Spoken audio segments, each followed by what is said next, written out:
Hello guys, today we are going to talk about noun. Noun is a naming word. The names of persons, animals, things and places are called nouns. ဒီနေ့မှာနာမ်ကို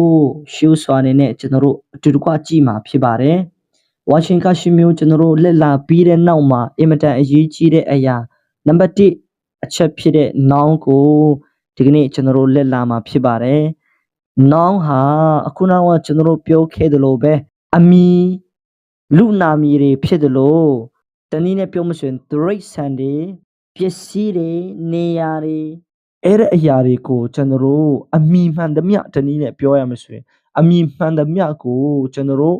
နာမ်လို့ခေါ်တဲ့အရာဖြစ်ပါတယ်။ဒါကြောင့်မလို့ noun is a naming word ဆိုပြီးတော့ပြောထားတဲ့အရာဖြစ်ပါတယ်။ဒါကြောင့်ဒီ noun လေးကိုကျွန်တော်တို့အလွတ်ရဖို့လိုအပ်တယ်လို့ကျွန်တော်တို့မှတ်ထားဖို့ရန်အတွက်အင်မတန်အရေးကြီးပါတယ်။တစုံတစ်ခုကျွန်တော်တို့ရေးတော့မယ်တစုံတစ်ခုကိုကျွန်တော်စဉ်းစားတော့မယ်ဆိုရင်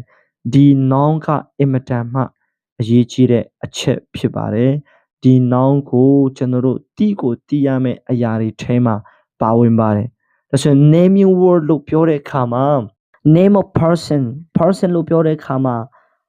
မောင်လှဆိုတဲ့အရာတွေဖြစ်တယ်လို့ကျွန်တော်တို့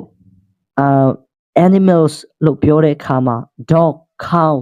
ဆိုတဲ့အရာကျွန်တော်တို့ဥပမာပြောလို့ရတဲ့အရာတွေဖြစ်ပါတယ်။ဒီနည်းနဲ့ပြောမယ်ဆို things and places လို့ပြောတဲ့အခါမှာ tree wood book table ဆိုတဲ့အရာတွေကျွန်တော်တို့ပြောလို့ရတယ်လို့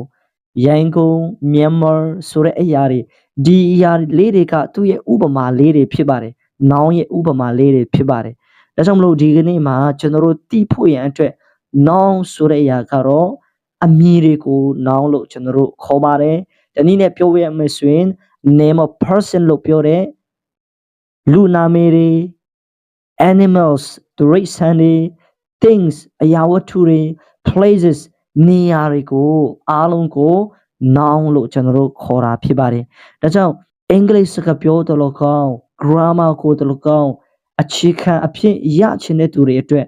noun ကိုတီးရမယ့်အရာဖြစ်ပါတယ်။ဒါကြောင့် noun ကနေစပြီးတော့တဆင့်ချင်းကျွန်တော်တို့လက်လာသွားမှာဖြစ်ပါတယ်။ဒါဆိုရင်နောက်ဗီဒီယိုမှာ noun မှာဘယ်အရာတွေဖြစ်ရှိတယ်လဲဘယ်အရာတွေပါဝင်နေတယ်လဲဆိုတာကိုကျွန်တော်ဆက်လက်ပြီးတော့လက်လာမှာဖြစ်တဲ့အတွက်ကျွန်တော်ရဲ့ YouTube လေးကို like and subscribe လုပ်ပေးဖို့ရန်အတွက်မမေ့ဖို့ရန်အတွက်မေတ္တာရက်ခံချင်ပါတယ် bye bye